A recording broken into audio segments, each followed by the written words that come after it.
everybody. Welcome to the Jeff Gerstmann Hall of Fame.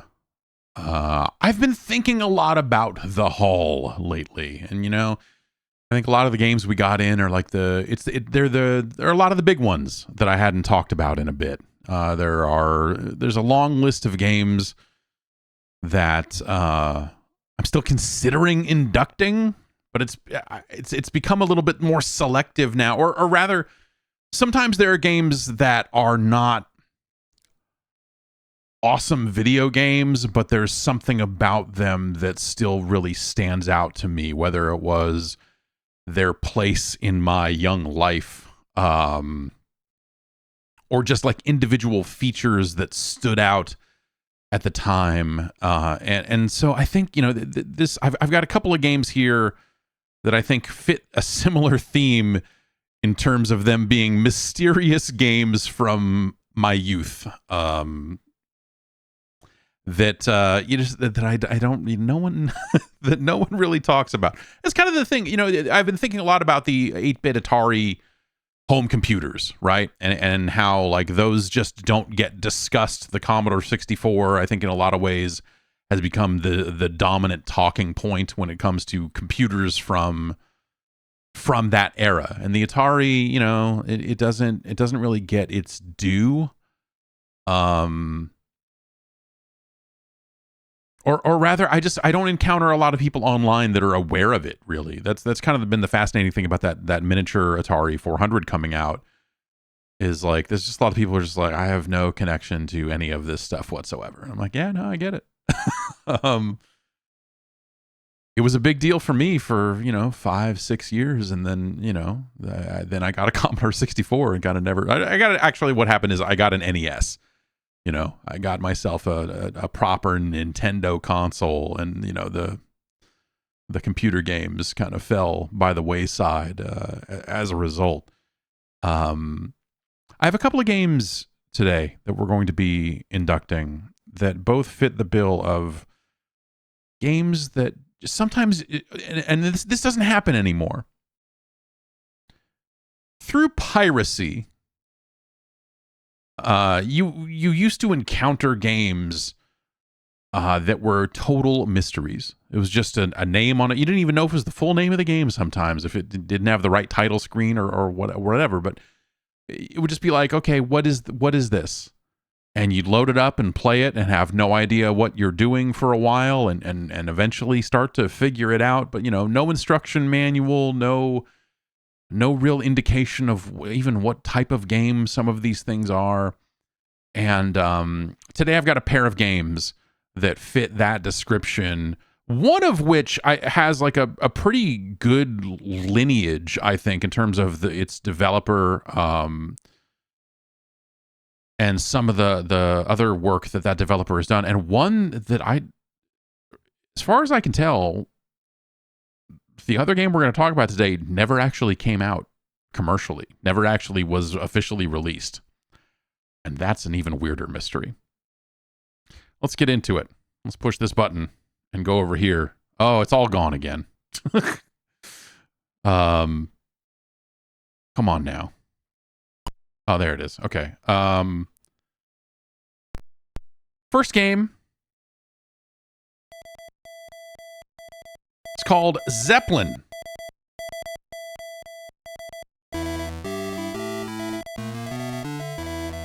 Released in 1983 by Synapse Software, who you may know as the Seamus people. That might not ring any bells either, but the developer of this game, Catherine Mataga, also made Seamus, which was kind of a shooter sort of, you're like a little detective guy, and like, but it was really more of an action game than anything else.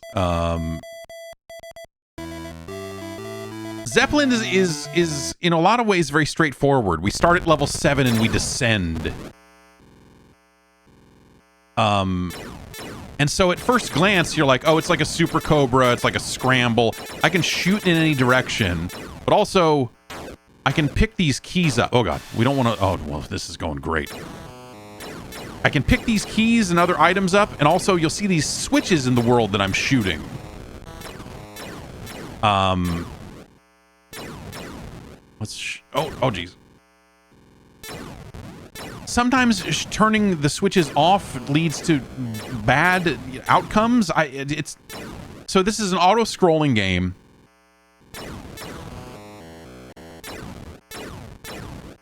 And I'm carrying this key.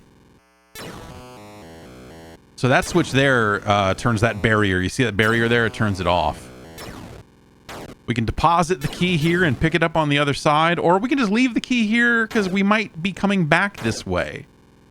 We could we could pick up this disc instead, or whatever, this saucer, which as far as I can tell is another type of key. Oh geez, I accidentally hit that switch and it made enemies appear. This is an extra life here, which I think you can get that even if you already have an item in your. So you see, look at that, fireballs everywhere when that switch is turned on. And so you're in these it's scrolling for you. You're just kind of at its whim, I guess. Here's some dynamite, I guess. We could drop that off and get the dynamite. I don't know. I don't know what I need here. Because you don't know what you're going to encounter, and it might be a while before we encounter anything that requires any inventory items at all. Did we just go around in a big loop? I think we want to go this way now. Okay, were we up there before? Who can say? Who can say, really? Oh, this is the key we left behind. Whereas I told you we'd go. That's where we picked up the disc, but now we can't even get the key. We can shoot all this stuff. And now we can go this way, I guess, which we wouldn't have been able to before because the auto-scrolling doesn't permit you to just kind of go over here and go this way.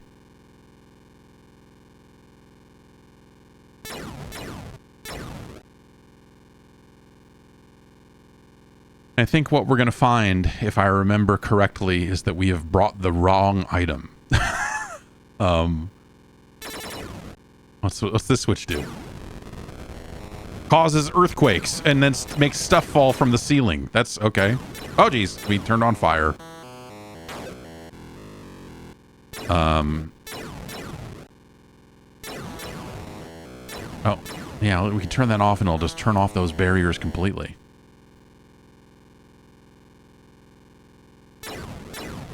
Yeah. Okay, here we are. So this is a locked door that needs an item. Is it this item? Oh!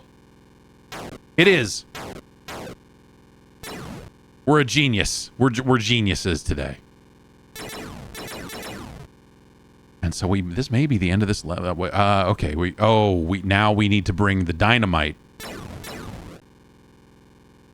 Okay, we need to get that dynamite.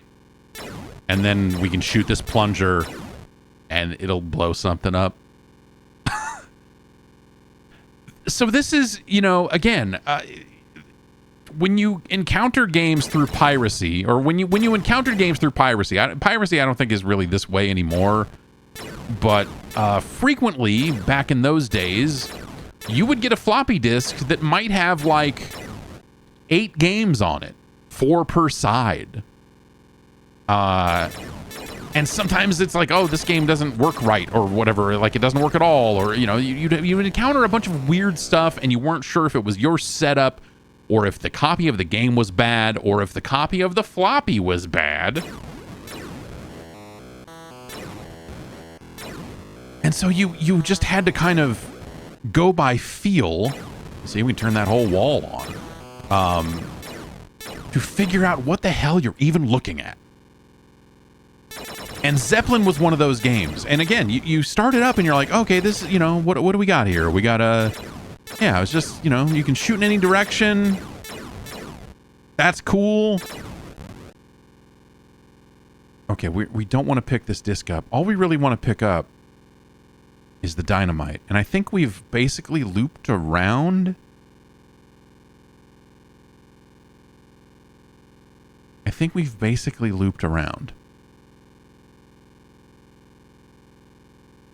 I'll say, you know, okay, so it may seem like I know what I'm doing a little bit here. It took me I think we went up last time to get that saucer. So we'll go this way again because I know we passed dynamite on our way before. Right? A lot of that comes from a lot of me seeming like I know what I'm talking about here comes from spending months as a child playing this game and having no idea what any of the item, like the idea of bringing items around and, you know, and so on was not very easy to grasp. And so it just became this mystery game with these unmarked switches everywhere. And you're like, oh, I don't know, that one causes an earthquake to start. That's terrible. And having to, oh, that makes fireballs start. So we want to turn that off. Or knowing like, hey, that plunger means I need to bring dynamite to this location, for example. These were hard-fought victories. And I can't tell you that I'm like good at this game. I can't tell you, you know, this is, like you said, it started at level 7 and it descends from there. I've maybe made it to level 4 or something. And so, because you have to make these choices, right? Like, I can't swap the TNT for the key without finding another place to drop off the TNT. And the level is always scrolling. So if you miss something, you see it, but you're not equipped to pick it up. You're like, oh, great. Now I need to figure out how to navigate this world. I don't get to control which direction I'm going, really, other than, like, I could have gone to the right here, and the scrolling would have gone that way instead of pivoting to scrolling to the left like it is now. Like, those are the only real decisions you have over the scrolling. Like, I can't go that way, you know, because I'm not facing the right way. This Zeppelin only knows how to go one way, I guess. And a lot of these sort of elements of the level will redraw themselves when you're away. So when you get back, you don't know if you've been there before or not. You can really only judge by the switches. Like, oh, all these switches are turned off. I feel like I've been turning off a lot of switches here. And so maybe that's why. All right. This is going to be the big moment. I hope. Here we go.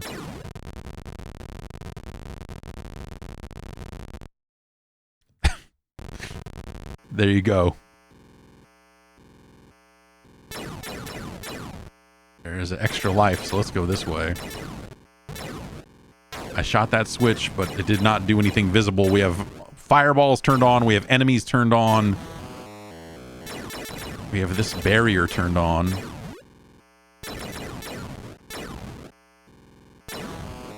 There's another extra life. All right, that seemed to turn the fireballs off, but now we're experiencing earthquakes. Did that switch turn the earthquakes off? No.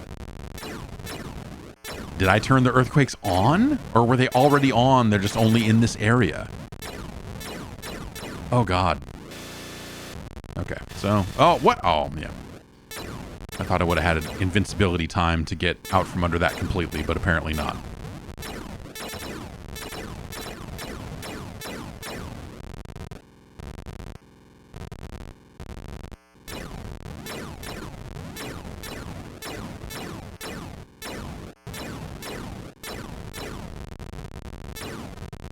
And so I'll say, you know, as someone who's had trouble in the later parts of this game, or in any part of this game, really, that first level is kind of a gimme compared to what else is going on here. Oh, geez, we got it. Okay. Oh, we don't want to turn those fireballs on. Oh, okay, we've found the dynamite zone. Let's try to remember that.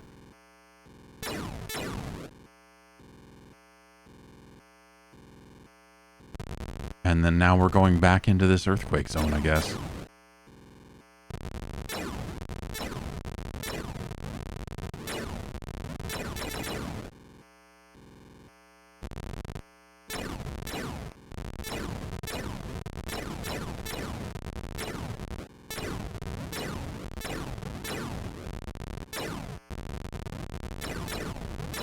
I think for the longest time, oh geez, for the longest time I played this game and didn't even open that locked door in the first level. And you know, because you see a key and you think like, oh, well, there's got to be a lock somewhere, and so you're always bringing this key around, but the key doesn't open that door. The weird saucer does, and the key doesn't seem to do anything in that level. There are doors in these later levels that do require the key and not the saucer, but oh, see, I accidentally hit that switch and turned fireballs on, and that's bad.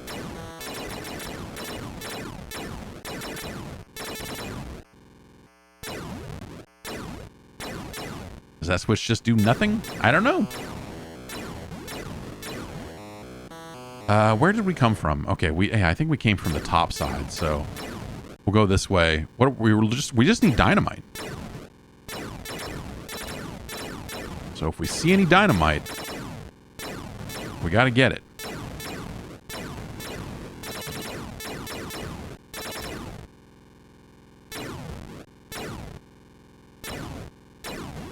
We found it. Okay. That's pretty straightforward.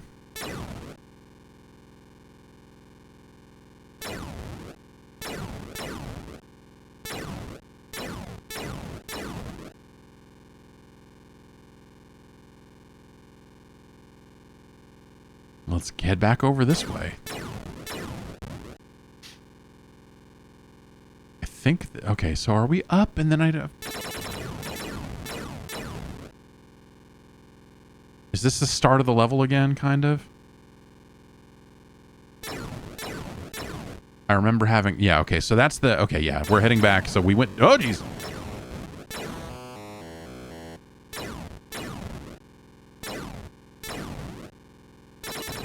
Okay, pretty sure we're headed in the right direction.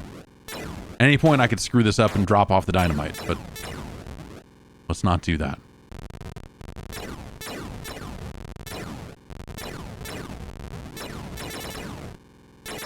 Need to get away from the roof. All that stuff's falling.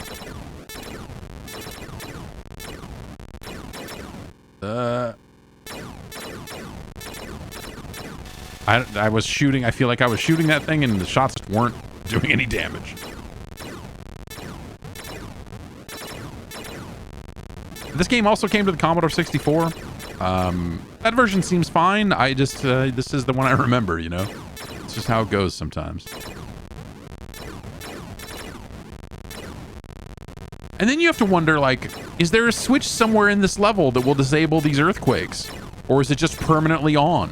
Because some of those switches don't seem to do anything.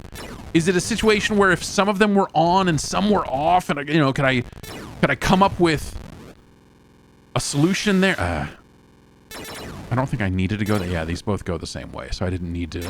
Okay. Oh, I screwed that up. The plunger was plunged when I planted the dynamite, and I blew myself up. But we made it to. We made it. All right, now cool.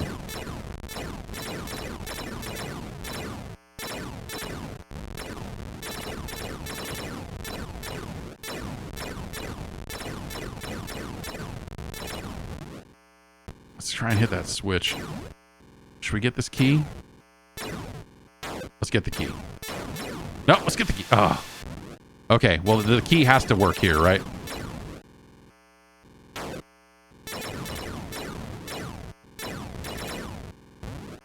Now, I can pick this key up again and really, you know, I don't know. I don't know what happens in that situation. But if we get down, oh yeah, see, that's exactly what I needed to do. I needed to bring that key again. Yeah. It's nice enough to not kill you in those situations. Like if you show up with the wrong item, it doesn't just scroll you into death. If I pick that up early enough, is it going to stop me here? Yes. Oh, okay. I thought I was done for there.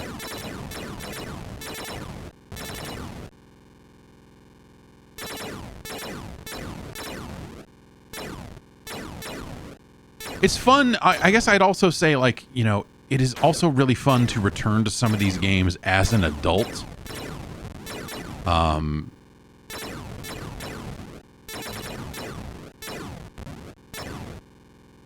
Who has played a lot more video games in the years since. Oh, man, I gotta bring... Oh, wait, no, there's a saucer up there that I... Oh, okay, it wants the key again. Oh, dang it. And there's a saucer there. There's no way I could bring that saucer through on the first go, so we're just gonna have to plant the key.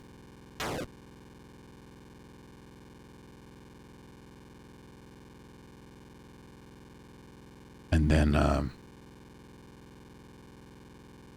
see where it takes us, I guess.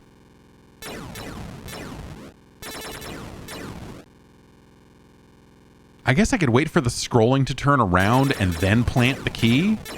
And then I could get that saucer and turn around at the other door. That would be like maybe like a faster way to go. But I don't know what it's going to ask for, so I'm going to leave it. Well, like, what I was saying is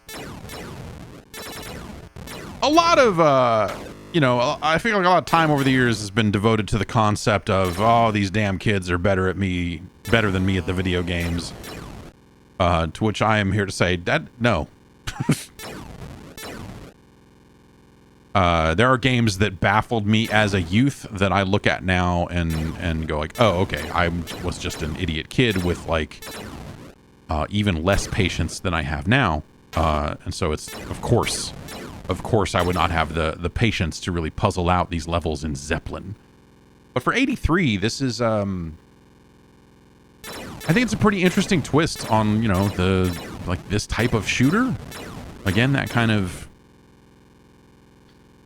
scramble in some ways, Super Cobra if you like, Caverns of Mars if you like it vertical. Oh, gotta get down there. Okay. Now see, you'd think I would learn and just pick up the key, but I don't trust it.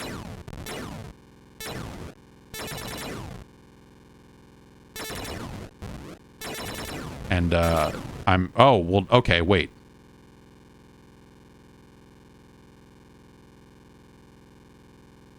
Now I need the saucer.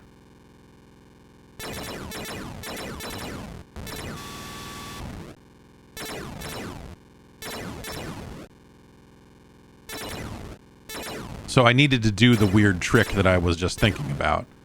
And I think that's...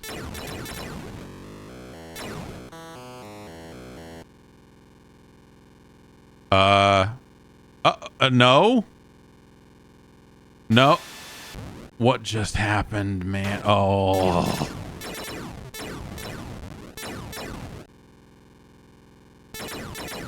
Oh, no.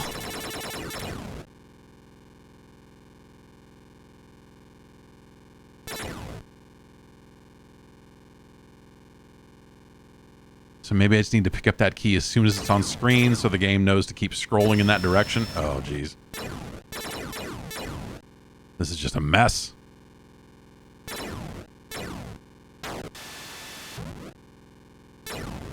Oh, no, I don't pick up the key. I want to go through. In fact, maybe I don't want to pick up the key at all if the saucer is right here. It's not. It's not. It's one more back. It's one more back. We've screwed up. We now need to go to this other door and get turned around.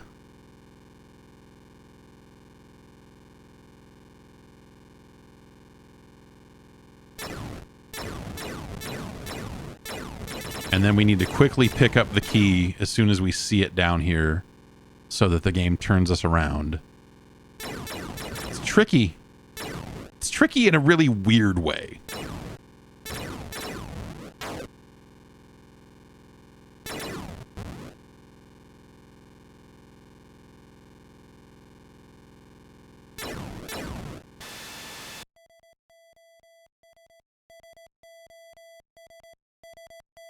That's Zeppelin.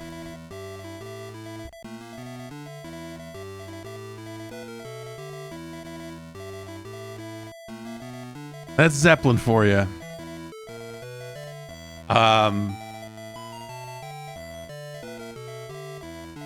But yeah, definitely one of those games that that left a real impression on me.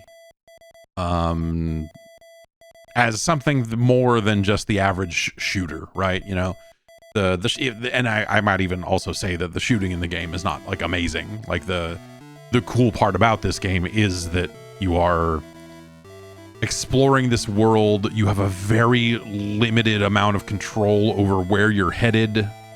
So you kind of have to use the inventory idea along with that to manipulate the game into pushing you in the right direction. And so there's just a lot of weird nuance that comes with that. You could argue that a lot of that is like kind of clumsy, right? There are aspects of it that you go like, well, this could have been better if I could have, but like if you could just scroll the screen manually yourself, that would have been cool in 83, I suppose. But I think that, you know, like years later, it maybe would be a little less interesting. Instead, it's this like very strange take on forced scrolling shooters that you kind of don't see that much of. Outside of Altered Beast, you know, you get to the end of the level and you haven't collected the orbs, and then it pushes you on another cycle until you get. That's right. Zeppelin is basically an Altered Beast like. Well, yeah, I mean, technically, Altered Beast is a Zeppelin like. If we really want to be right about it. And so I wanted to salute Zeppelin here for those things that it does.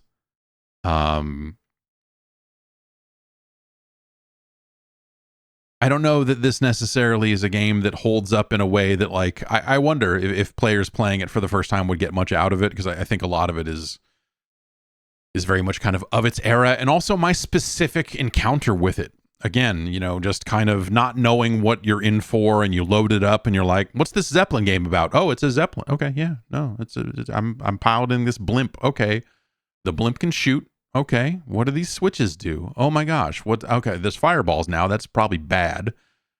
And oh wait, I can carry keys around. What does that mean?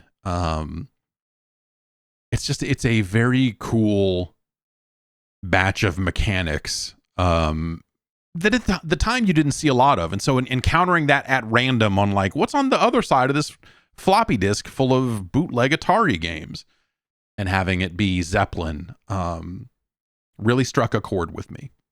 And I think it's real cool for what it is. The other game seemingly didn't come out. This is another 1983 game from In-Home Software, which was a Canadian-based company. Bruce Thompson, who is credited on Moby Games with one other game that I was not familiar with. And it's called Hard Hat Willy. Now, this is... I have no idea how... I'm just going to reset this so we can talk for a little bit. Oh, gosh. Well, the disc is still attached, so we'll just pause. I have no idea where this game came from. When you start searching for it, like, it has pages on Moby Games and stuff like that. But like, you'll find like an Atari Age forum thread of people going like, why is this game only a prototype? Because all of the ROMs, the ATR files, whatever, of this floating around are labeled as a prototype, as if the game was, and apparently the game was never commercially released. It showed up in advertising like it was meant to come out, but I don't know if by 83, if the software market, that's one of the people in that forum thread kind of posits that like, well, the bottom dropped out of Atari computer software pretty quickly, so it's entirely possible that it just never got produced because, interest in software for the platform had, sunk like a stone and whatever else. Either way, this was another one of those games that I had encountered on a floppy disk and had no idea that it had never been released. And it was also very easy to confuse this with a game called Hard Hat Mac, which is a very early Electronic Arts release. That got released a lot of other on most of the computers of the era, but I think I only really played it on the Apple II. And that's a very single screen platformer kind of thing, a Kong like, I suppose, if you wanted to slap a label on it. Hard Hat Willy actually, I would say, has some commonalities with Zeppelin in that it is esoteric. The mechanics in this, I think, are even weirder in some ways, or more nuanced in ways that are just like, what am I even doing here? And another game that, like, without a manual or without any indication of what's going on, like it took some time for me to figure out as a kid. And so here is Hard Hat Willy.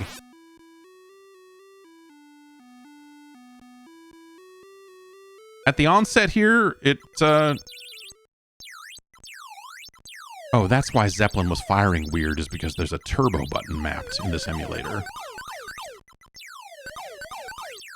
Like, it immediately seems like a weird centipede, but nope. Now I got this hat, and now you see we have walls and eggs. As I walk near the walls, it clears them. There's an egg. We're going to smash it with our hat. And so we're going to use our hard hat to smash the eggs, ideally before they hatch. And like a minor 2049ers sort of situation, we're going to go around and we're going to color all this in just by getting close enough to it to do it. He's a pleasant little guy. He's, you know, Hard Hat Willy. He's a cute little dude. We did it. He's happy. He kind of looks like the Kool-Aid Man there, but with antenna.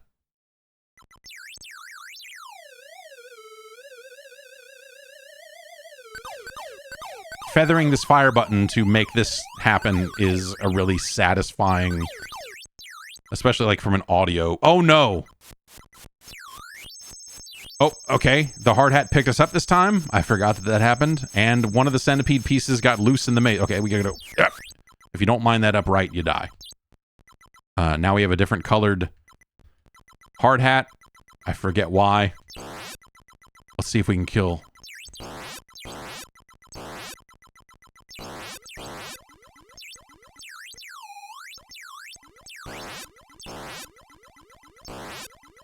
So if you remember, this is the part of the level we were in the first level. It's still colored in, but there are new eggs. Oh!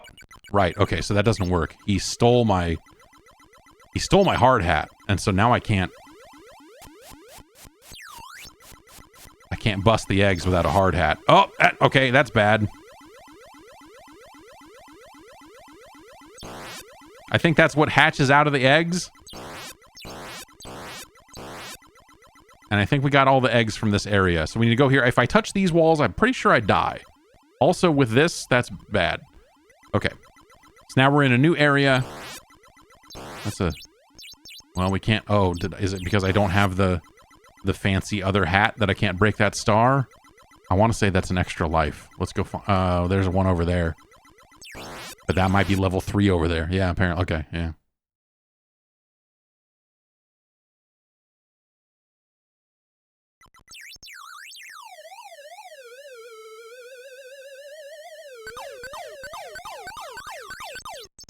Oh, this is gonna go bad for me. I could have probably been smarter about...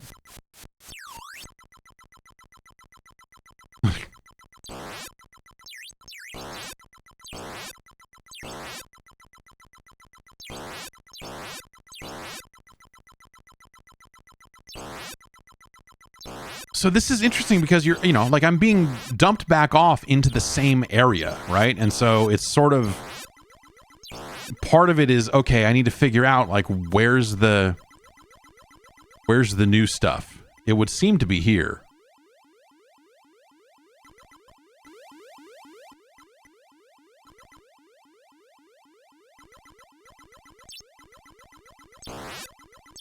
Ah!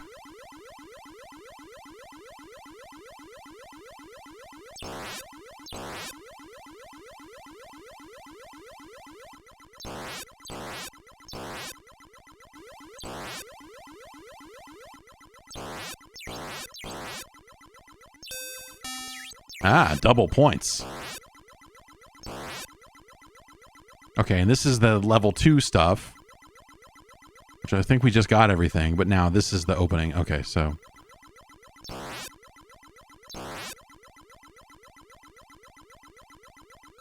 And I'll say this is about as far as I've ever gotten in this game. We are 2 more walls. Oh, God.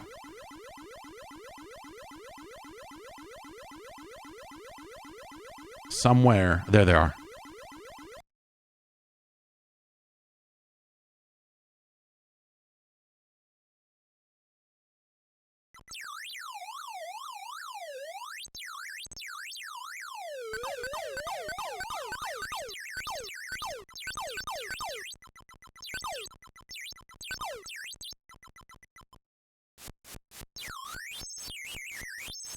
Okay. Here we go. Oh,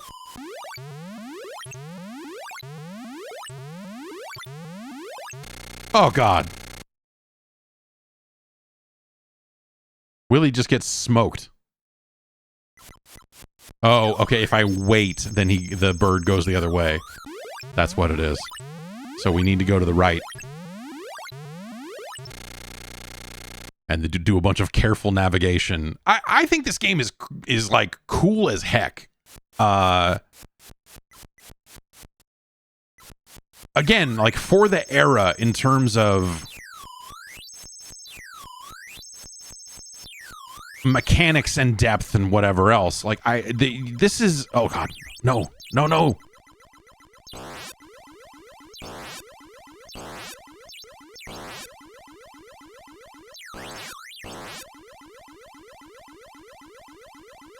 Leave me alone, bootleg Pac-Man. Oh, that centipede stole my... Now we're... I mean, I don't know how we get back up to the surface. Okay, there. So this is kind of the level 3 area. Do I need to go all the way back up to, like, the level 2 and level 1 areas, too? Okay, we'll lose our hard hat. That'll... Because I think if the Pac-Man gets us, we die. And there should be...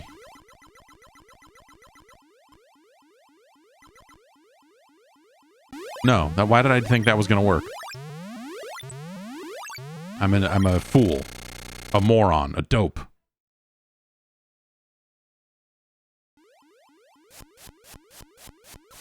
Let's check. Oh, there are eggs down there.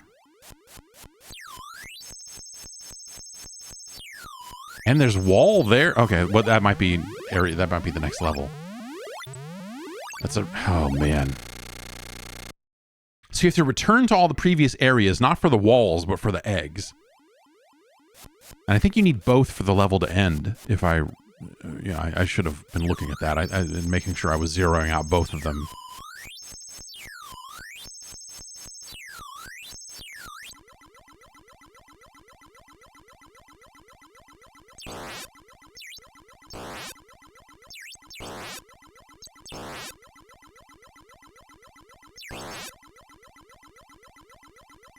Alright, we were over here before.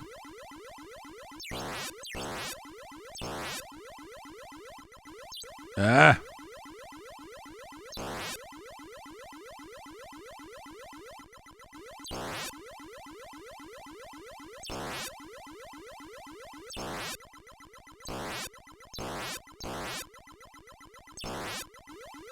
Ah. We don't have any walls left, so that's all good. We just need to get back up to wherever those other eggs were, I think. Oh, geez. Okay. But we can't go that way.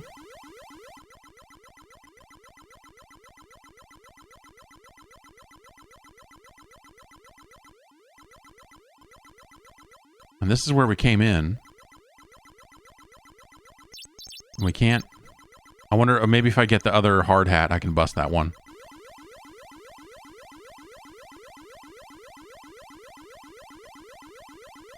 Oh, that's okay. This is bad. Okay. Give me that. Oh no. I said give me that.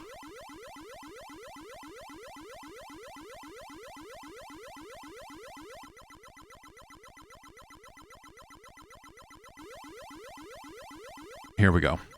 Let's see. Okay, that didn't count as one of the 17 eggs I needed, but hey, some hot bonus points. Why not? So I just, like, this game feels, again, like, mechanically kind of dense for its era. I probably just need to go back this way, huh?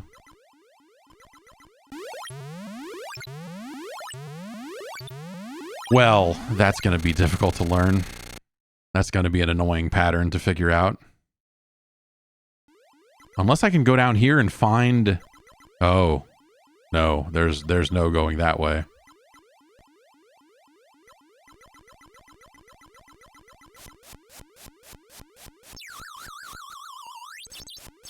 Oh, screwed it up.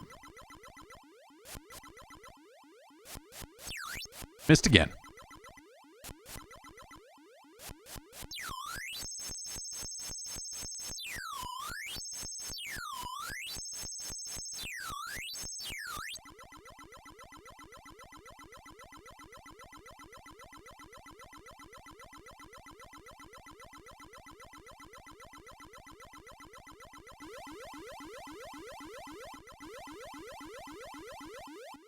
I can't do this. I mean, oh, well, you can.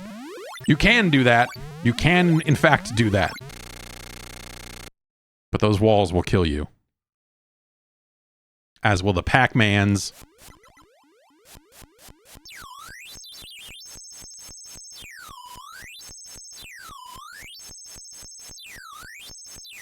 So this was another game that I think, you know, like, as a kid, I couldn't even finish the second level of this thing.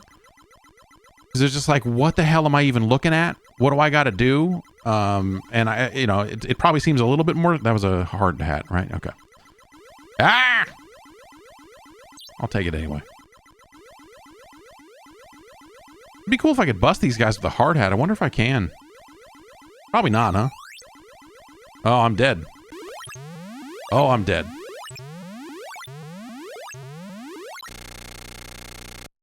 A generous number of lives. One of the versions of this that's floating around in the Tosec set, I believe, gives you infinite lives. Or you could always cheat. Altera here. This Altera is my Atari home computer emulator of choice. It's quite good. It has a built-in system for applying cheats and stuff. If that's your game, I'll read. Okay.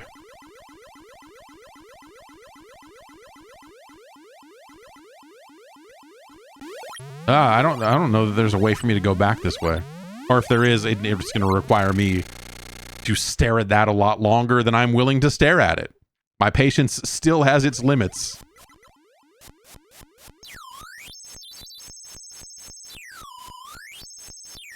When it comes to, am I going to try to really think a puzzle through, or am I just going to brute force it and die over and over again and hope I get lucky?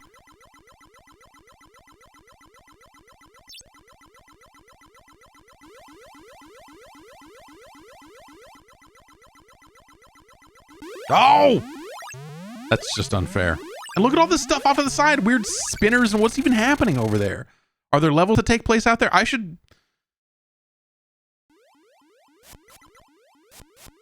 Maybe one day I'll cheat in this game and see what truly lies beneath the fourth level of this thing. All right, last try. I don't think we have any other option other than to try to work our way past those lasers. Oh, and we're not even gonna get a shot at it. We're not even gonna get a single shot at it. That's Hard Hat Willy. Not Hard Hat Mac. Hard Hat Willy. You know, it's like it's one part centipede and then one part, whatever the heck is going on underneath. I wonder if that's how it started. If it was like if Bruce Thompson had the idea, like, man, what's going on underneath Centipede? This is just the demo. We'll see. I guess we can see if the demo play is any good, but this looks like just the first level, so.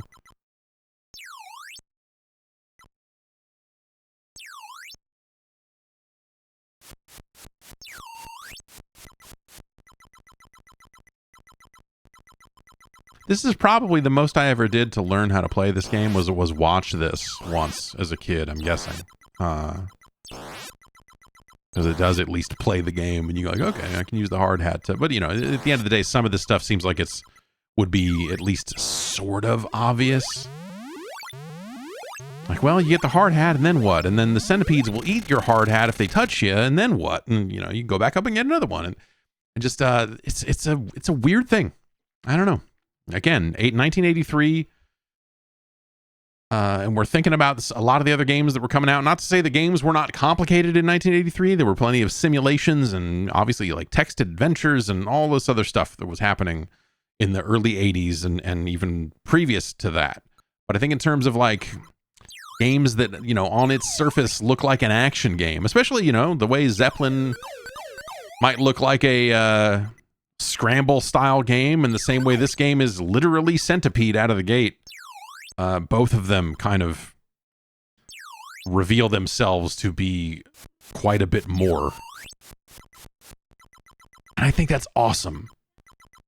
Especially, you know, I had the luxury, I suppose, or the fortunate experience of like discovering these games, you know, and you know, no anticipation going in, no like, I bought a copy of Hard Hat Willy and it doesn't live up to, you know, what a waste of money, you know, no weird things like that. It's like kind of one of the beautiful things that would happen back then because of piracy. And piracy, you know, and word of mouth also as well, you know, those were kind of the ways you found out about, I think, a lot of games. The magazines and stuff that were around then weren't always awesome, and they covered the what seemed like the big releases. And though this game was advertised in a magazine, I don't remember. That'd be a good. I wonder if any magazines covered this game, and if they had anything to say about it editorially. That'd be a Video Game History Foundation question, as they've been cataloging a lot of magazines from the past of video games. But this game, yeah, again, just one of those mystery discs with mysterious games on it. I should one of these days I'll dig my Atari discs out of the garage and see like what was the game on this disc that you were putting it in for. Because that's how it always went. You know, you would get these discs from people and it'd be like, oh, this disc has G.I. Joe on it or something. G.I. Joe is a bad example because it takes up both sides of a floppy disk. But for this example, we'll just say, you know, there was like one marquee game that you're like, oh, well, I need to get a copy of this disc from you because it's got this. And then you get it home and go like, oh, there's all this other stuff on it. Let's see what this is. And, you know, your friend never showed you the other games on the disc or whatever. And so you would just, and in my case, I don't actually know where I was getting Atari games from. Now that I think about it, my dad maybe knew someone who had one, but, and maybe I got some games that way, but I didn't know anyone else that had an Atari. So now that I'm sitting here thinking about it, where did I come into contact with anyone to get these bootleg discs from in the first place? It had to be my dad. My dad must have just known someone and gotten that stuff that way or something. But we would buy a handful of games for the Atari. Once I got an 800, because the Atari 800 had a floppy drive on it. For the 400, you bought all the games because it was cartridges and cassette tapes. Not to say you couldn't copy a cassette tape, but it was sort of a different, you know, most of the games that came on cassette for the 400 were educational games like Hangman and States and Capitals. Oh, States and Capitals. Go to my SoundCloud if you want to listen to States and Capitals, because Atari cassettes had music and voiced instructions on the tapes when you loaded the games up. It had a speaker on the cassette drive that would turn on and play you some music, and the music is such a fucking jam. Especially the warbly, like, warped cassette version that I found and uploaded to SoundCloud. It's yeah, I don't know. I heard the instructions to Hangman a lot of times over the years, for sure. And then the 800, you know, you could get a floppy drive at that point, and then you're off to the races, man. You're bootlegging games with the best of them at that point. And then the Commodore 64, I never had a tape drive for that. I only had a floppy drive, and I only got one because I had friends that had one, and so, you know, the whole copying discs between friends and stuff became, we all had every game at some point. It was like we all had the exact same catalog of Commodore 64 games. And so that's our trip, I guess, back to 1983, huh? Mysterious games from the year before the Olympics were in the U.S. Is that before Sam the Eagle donned all of the glasses at McDonald's and ushered in a brave new future for the Olympics in Los Angeles? We had Zeppelin and Hard Hat Willy. I don't know. Just a couple of games that really cement that era for me, the bootleg Atari games era, and they're both weird. And I think they're on a different level qualitatively than some of the stuff we've inducted prior. But at the same time, I think they both do things that you just didn't see all that much of back then. And that's why they stand out to me to this day. If Zeppelin was just a scrolling shooter with nothing going on, who would talk about it? I'd be like, I don't know. I mean, who's talking about it now? I'm talking about it now. But and Hard Hat Willy is fascinating because it was apparently never released, and that was something I had no idea about. Because how did that? I would love to know back then, because I had it back then, that when there was no internet. How did anyone get a copy of Hard Hat Willy, this game that was not released? Did the programmer just eventually just give it to some friends once he realized it was not going to be able to be sold, or did they went bankrupt and had this game pretty much done and ready to go? Is it done? I guess I haven't finished all the levels, so I don't know. I wonder if there's an ending to Hard Hat Willy. Probably just loops back to the beginning. You know. I'm going to have to cheat my way through Hard Hat Willy now, aren't I? Yep. Suppose I have to know. All right. That's going to do it for this installment of the Jeff Gerstmann Hall of Fame. I have some fun ideas because there are some games that I would almost feel uncomfortable inducting into my personal Hall of Fame again, as I've added more games. And I think as I've been playing all these NES games and kind of thinking about old games a little more, I suppose, qualitatively than I was before I started ranking all of those games. Like, there are games that have really amazing things in them that I love that are not necessarily great games. And so I may start inducting individual aspects of games in a very narrow slice and say, this thing is incredible. I have like a growing list of some of that stuff. But I also have a bunch of games that, that are due to go in naturally and normally as well. It's just that a lot of them are games that I've talked a lot about over the years and have streamed relatively recently and some of that stuff. So it's like, eventually we'll have to make another, like a proper Rygar video, or I guess actually Rygar's already, no, Rygar's not already in. It will be.